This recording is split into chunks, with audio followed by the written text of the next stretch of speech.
میں ہوں امجد اقبال میٹرو 7 پاکستان کے ساتھ. آج ہمارے ساتھ موجود ہیں آصف اقبال میمن. آئے ان سے بات کرتے ہیں.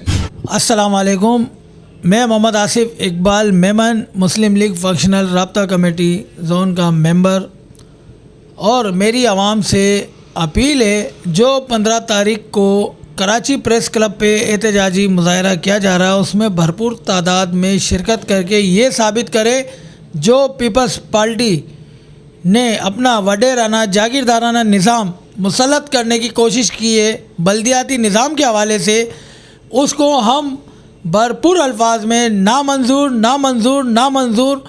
اور یہ اپیل اس لیے کر رہا ہوں کہ یہ جو کالا قانون ہے یہ ہمیں سب کو اور ہماری معیشت کو اور مزید تباہ اور برباد کر دے گا.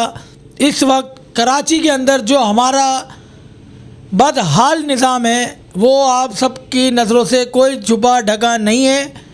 میں آپ سے یہی ریکویسٹ اور درخواست کروں گا، مسلم لیگ فنکشنل پیر پگاڑا صاحب کی جانب سے اور ان کے پلیٹ فارم سے یہی اپیل کروں گا کہ آپ اس مظاہرے میں کراچی پریس کلب پہ جمع ہو کر یہ ثابت کریں کہ ہم سب کراچی کے رہائشی ہیں اور کیا کراچی شہر ہمارا ہے اور کسی کا نہیں ہے، نہ وڈیروں کا ہے، نہ جاگیرداروں کا ہے، نہ کسی کے باپ کی جاگیر ہے. کراچی صرف کراچی ہے جو روشنیوں کا شہر ہے، اور ہمارے قائد اعظم محمد علی جناح کا خواب ہے کراچی شہر، علامہ اقبال کا خواب ہے.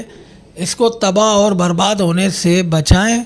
خدا را آپ سے اپیل بار بار یہی کروں گا میں کہ آپ لوگ بھرپور شرکت کریں. نہیں، حکومت کے ساتھ چلنے کا مقصد یہ نہیں. اگر حکومت کے ساتھ چل رہے ہوتے تو آج ہم 15 تاریخ کا جو کراچی پریس کلب کا ہم نے مظاہرے کا احتجاج کا اعلان کیا ہے تو وہ نہیں کرتے اگر ہم ان کے ساتھ شامل ہوتے. کالا قانون ہرگز نامنظور ہے. چاہے اس وقت ہم یہ دیکھ رہے ہیں MQM پاکستان ہو یا جماعت اسلامی ہو یا PSP مصطفیٰ کمال ہو، کوئی بھی ہو، سب ایک پلیٹ فارم پہ یہ نظام ہمیں منظور نہیں ہے. لہذا اس نظام کو مسترد کرتے ہم لوگ بالکل بھرپور مذمت کرتے ہیں اس نظام کے حوالے سے. باقی سب سے ابھی بھی یہی اپیل ہے میری.